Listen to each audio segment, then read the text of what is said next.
Hey everyone, hope you're having an amazing day. It's Code Karen. Welcome to r/Am I the A-hole, where we have 4 incredible stories. If you're new to this channel, a sub would be great. Let's jump to the stories. Our first story is, am I the a-hole for forcing my vegan daughter to cook meat?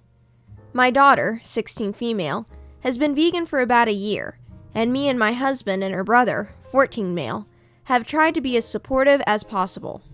We aren't a family that eats meat daily, so it wasn't that hard for me to accommodate her. When I do cook meat, I also make something else for her and keep the side dishes common for all. She does have some separate dishes, but most are common, and I clean them if I have to cook for her. A few months into the vegan lifestyle, she tried to convince us to go vegan and would get increasingly angry when we said no. Me and my husband shut that behavior down hard and told her that she can follow whatever diet she wanted, but she cannot expect others to. She sulked for a while, but stopped doing that. Last weekend, I cooked the family a big pot of chili, a small vegan one and a large beef one, so that I can refrigerate it and use it for the next week. Next day, I found the fridge empty of both the chili, and it turns out that my daughter decided that we were being too callous about meat. She felt the smell was too much when she opened the fridge door, and that she can't eat anything from the fridge after that without gagging or puking. She told me that I need to throw out all the vegan food in the fridge and restock them. Me and my husband were livid. Wasting food is never okay with us, and that was a lot of food. I told her I'm going to continue using the vegan products in the fridge, and she can either eat it or not, but I am not wasting food. That whole week, she kept making faces at dinner while she ate. As a punishment, I gave her the chili recipe and told her she needs to buy meat and cook chili next weekend. She yelled and begged, but I stood firm. In the end, she did it. When the cooking was finished, I told her that wasting food is never okay in this house, and pointed out that instead of a certain amount of meat being used, use 2 times the amount of meat. Since this seems to be confusing, I meant the amount in the pot she wasted and the amount in the new one. I didn't purposely make her put more meat than was used previously because she threw the food away. Now, she started crying and yelling at me about how awful and disgusting I was because I not only forced her to buy meat, which she is very much against, I also forced her to cook it, and now I'm also telling her that it was her fault. She is really upset about this, so I'm wondering if I went too far. Should I have picked a different punishment? My husband and brother definitely think I was right, while my parents think I was in the wrong. I thought I will put it to a vote. Am I the a-hole?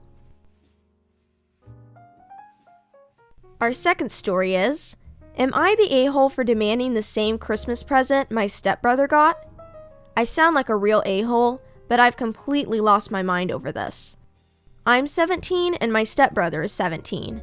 We both have our driving licenses. I just found out 5 days ago that my dad and stepmom bought a used car for my stepbrother for Christmas. They got me a $600 gift card to Best Buy. I know $600 is a lot, but what the F? Am I crazy, or is it super unfair? It's literally the straw that broke the camel's back.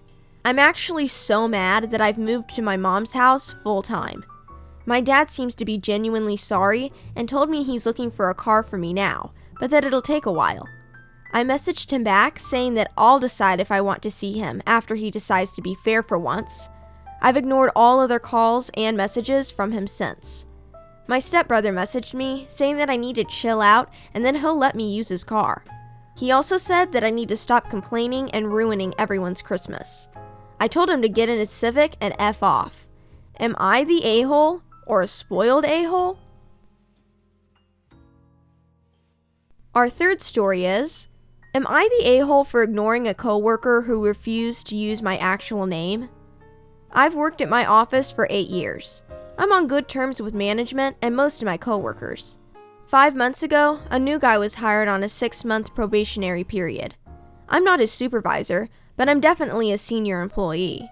I'll call the guy Ted Farrow because he's a jerk. Supervisor was going around introducing Ted to people, and when he got to me, said, "This is John," and described my job. Ted: "Hi, Jack." Me: "It's John." Ted: "What?" Me: "My name's John, not Jack." Ted: "It's close enough for me." Supervisor: "His name's John, not Jack." Let's move on. This continued for a few months. Despite reminders from supervisors when he referred to me as Jack when I wasn't present, and me, he continued to use the name Jack. I finally told him, "You either use my name or I'll ignore you completely, no matter what the situation is." His response was, "Sure thing, Jackie boy." Since I don't work directly with him, I figured, screw it, and that I'd ignore him. Recently, he had a 2-day business trip that required a car rental. I work late some nights, and Ted came to me and says, "Hey Jack, I'll be dropping the rental car off at 7 p.m. when I get back. See you there for a lift back to the office." They closed at 6 p.m. and there's a drop box. As promised, I ignored him. 7:15 p.m. rolls around on the night he's dropping off the car, and I get a call. I recognize his number, so I ignored it. He called 7 more times, then starts emailing. The first one was along the lines of, "Jack, I'm at Enterprise. Come pick me up." Emails pour in every 5 to 10 minutes, addressing me as Jack, Jacko, Jackie, and Jackie boy. The emails also started being laced with profanity and a couple threats. I signed out and went home. It was raining hard. Next morning, I saw that Ted had sent a few more emails. I printed them off. At 10 a.m., he storms up to my desk and screams, "Where the F were you? I told you when to pick me up. I had to take a cab. Do you know how much that cost me?" He goes on like that for a bit, until his supervisor came over and hauled him away and asked to speak to me. Supervisor: "Ted tells me that you ignored his request for a pickup when he dropped off the rental car. He was caught out in the rain." I relayed what happened and showed him the printed emails. I highlighted the threats. Supervisor: "I can see why you wouldn't want to spend time around him, but it was still kind of inconsiderate to leave him stranded in the rain. That's not the greatest neighborhood, and he could have been hurt." He sighed and said, "With the threats and also him being on probation, he no longer works here. Just try not to be an a-hole in retaliation to your coworkers." A few people at the office have commented that I'm the jerk for ignoring Ted and getting him riled up, which got him fired. Am I the a-hole for this quote/unquote misunderstanding? Our last story is, am I the a-hole for telling my daughter she cannot introduce her African American boyfriend to her grandparents? Let me just preface this by saying this. I have absolutely no problem with interracial relationships. Now that the air is clear, let me continue. My daughter, Anna, has recently started to date an African American man, Jamal. While I'm not exactly what you would refer to as liberal, he's a nice young man, and as long as my daughter is happy, I'm happy. The problem is, Anna is rather naive about the community she lives in. While her friends are quite content to see a relationship like hers, more than a few tongues are wagging in the community, and a few people have privately expressed their concern to me. As I said, I have no problem with mixed relationships, and I've set them straight, but I am painfully aware of how these matters are viewed by certain segments of the population. My parents are planning to come and stay with us for a week, and Anna expressed a desire to introduce Jamal to them now that things were getting more serious between them. I told her under no uncertain terms that this wasn't going to happen. I may have no problem with Jamal, but they absolutely will. And even when the relationship ends, they won't forget it. They might even go as far as to cut her off entirely. Anna was extremely upset by this and implied I was a racist and more concerned with what my parents think rather than how she feels. As I said, I know my parents. They simply aren't okay with mixed relationships, and if Anna were to bring Jamal over, even as a friend, they would be furious both at her and me. Anna is currently staying with Jamal and doesn't want to speak with me right now.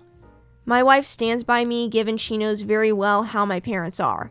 They had a problem with her for months over the length of the skirt she wore when I introduced her to them. For goodness sake. But a close friend I confided in told me that I behaved like a jerk and that I needed to focus more on my daughter than pleasing my parents. No advice needed, but I have to know. Have I been a real jerk? Comment below.